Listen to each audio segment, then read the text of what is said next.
me see your hands! I need to keep this hand on my face. Put your fucking hands up! Okay. I need you to arrest me. Holy crap. I can still see out of that eye. Mr. Paul Marion, born in Cincinnati, passed the Ohio State Bar Exam, 1987. No current address. You're claiming responsibility for 1 count of arson, 1 kidnapping, and 14 murders. At least 14. There might be more. Yet there's no evidence for any of this. Of course not. That's my job.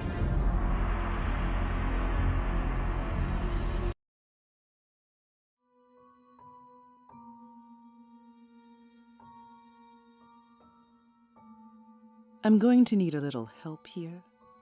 Heb je het aan de hand? I hope, Miss Glick, you won't mind talking while you eat. The matter is urgent.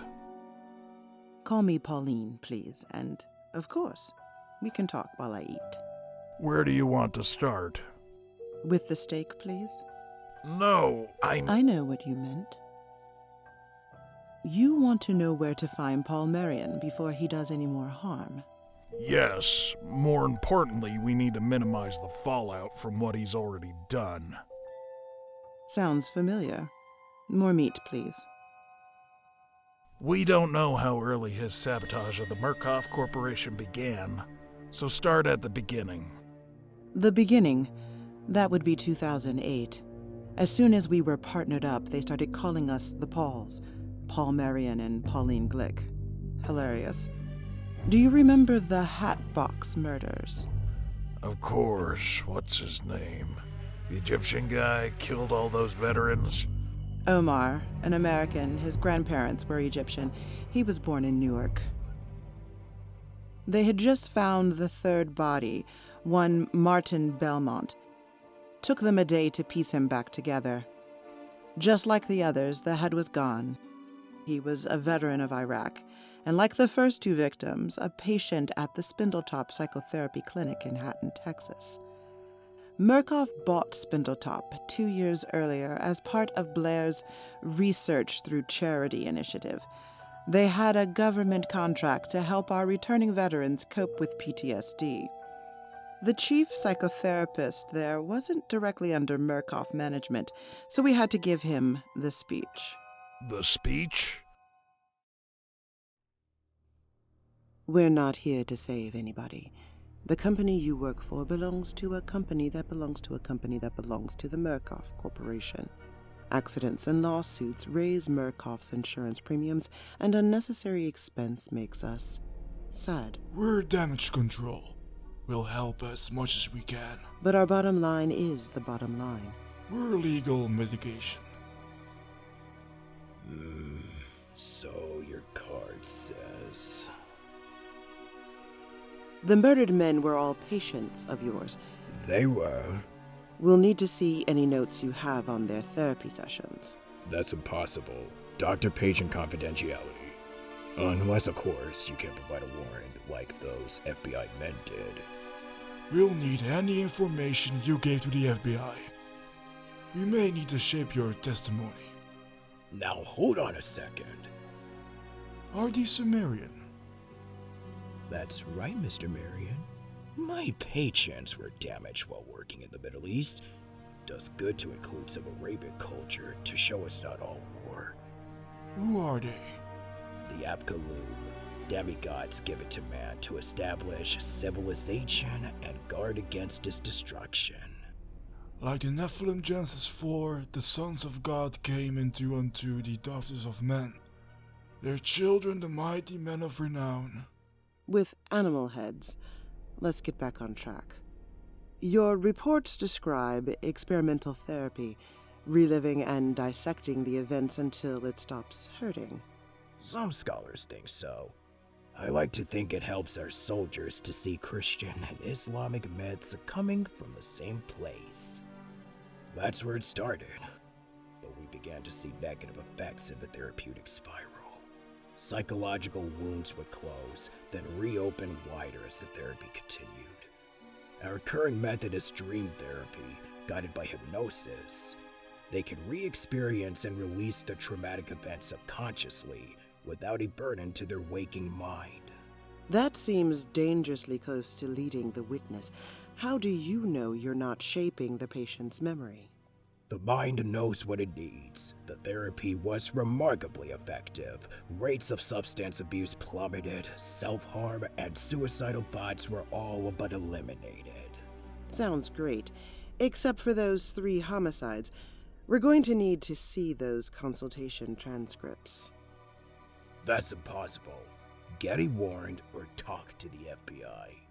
He stonewalled us, so fuck him and fuck the FBI.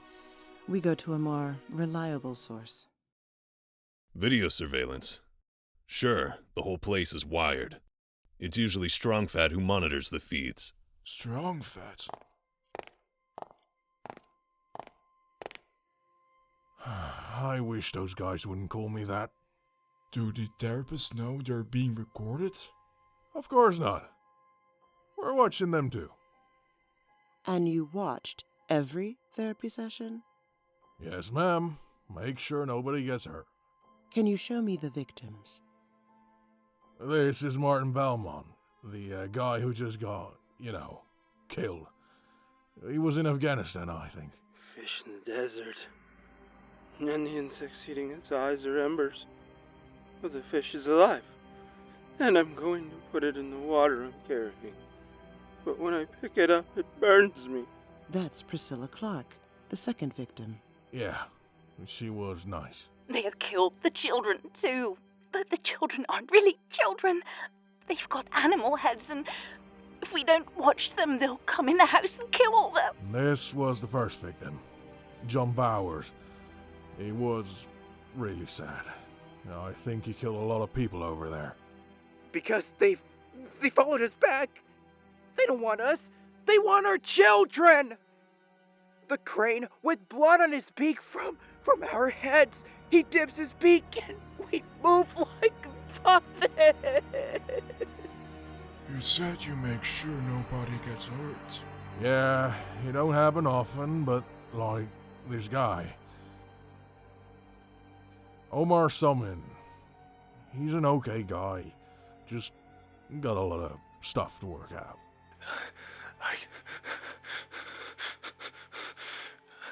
I can tell them those things are coming in. They move in blood. Something that sucks light out. It comes through the walls. Can you describe the thing? No. I want you to try, Omar.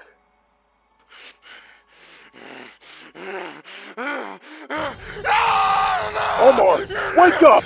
When you hear it clap, you awake! Ah! There's me. You're good at violence. Yeah, I always been big. And I was MP when I was Army. MP? Like military police? Yep. They taught us some judo. An egg! It's an egg! Buried in blood! Every last one of you motherfuckers! We'll need copies of all of those sessions. Can I get them as audio files? Sure. You've got a much higher tolerance for crazy than I ever will. It's almost dinner time. Let's go see if we can catch some widows eating dinner. $10,000. But it's cash, which you can file as a reimbursement, meaning you won't be taxed on it. Lord knows we need the money. But I wouldn't bet a split nickel that lawn jockey taking the White House don't take half of it. Yes, ma'am. Our so-called government certainly is in a sorry state. Though, if they're going to be evil, we can at least thank God they're idiots. Amen to that. The retroactive arbitration agreement was always Glick's bag.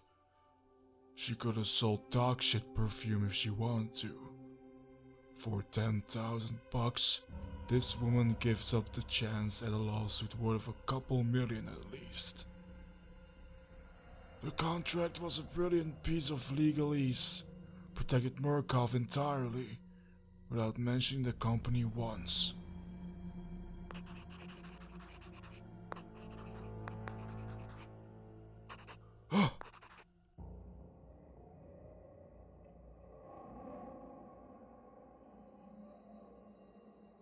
The Apkallu are in their hats. We need to go back to Dr. Claymore's. That was the thing about Paul Marion. He walked around with his head in the clouds, but then he'd make these intuitive leaps even he couldn't explain. It was infuriating, but useful. At least until those intuitive leaps took him down a dangerous path. But I'm getting ahead of myself. We went back to Spindletop, where, of course, we found... I don't think Dr. Claymore is going to be much use anymore. This whole place is on video. We've got the killer. I'm gonna stay here. Well, shit. No video. The whole system got smashed to hell. Yeah, that makes sense. The killer's motivation was the culmination of all the Serpent sessions. And there was only 2 people who heard everything every patient said. Dr. Claymore and...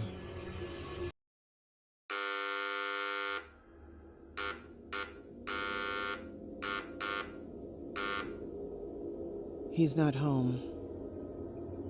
Luckily, a well-dressed white woman has the key to every house in the world.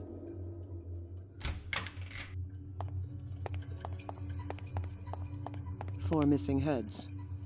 4 coolers. 4 directions of the compass. Strongfat was in security. He was setting up a perimeter. I got Priscilla here. Bowers. Belmont. And a place is keeping cool for Claymore. Meaning he'll be here soon. I'll call a security team.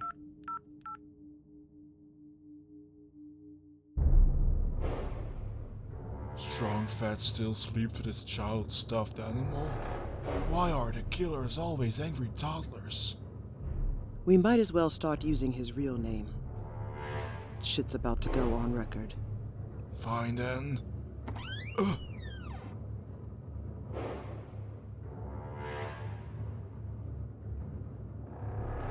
Chris Walker.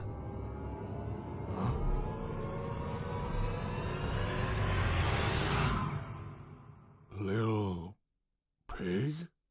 Hands on your head. You're...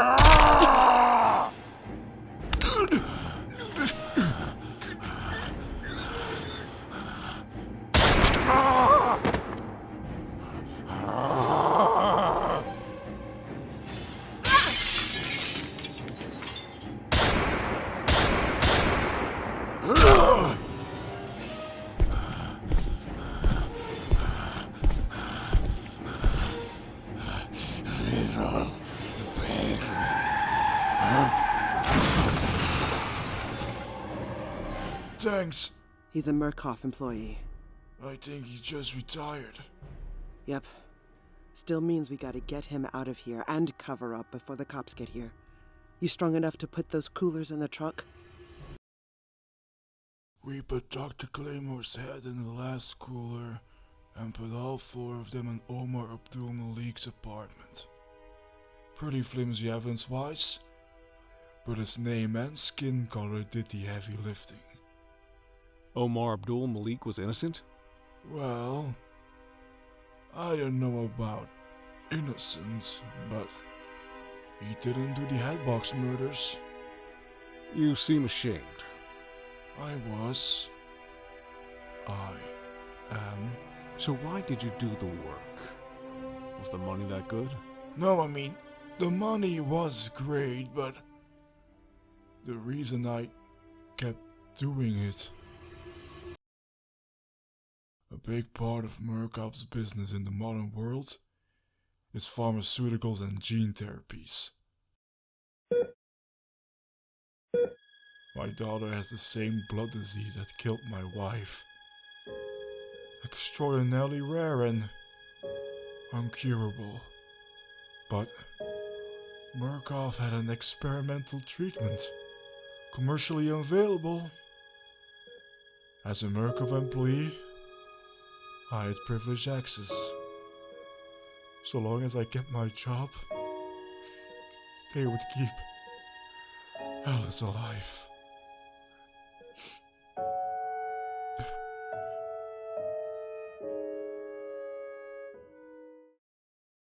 So Omar Abdul Malik gets charged with 4 murders, goes to Supermax for life. Chris Walker's not so lucky. Murkoff uses its employees like Indians use a buffalo carcass. Nothing wasted. I'm sure they took good care of him. That was just a thread that unraveled everything. Chris Walker led to Mount Massive. And from there... Then the real opportunities presented themselves. Marion never found out about the technologies we were using at Spindletop, how much further we had gone at Mount Massive. It was almost sad. Marion still thought he was my partner, not my target. And all my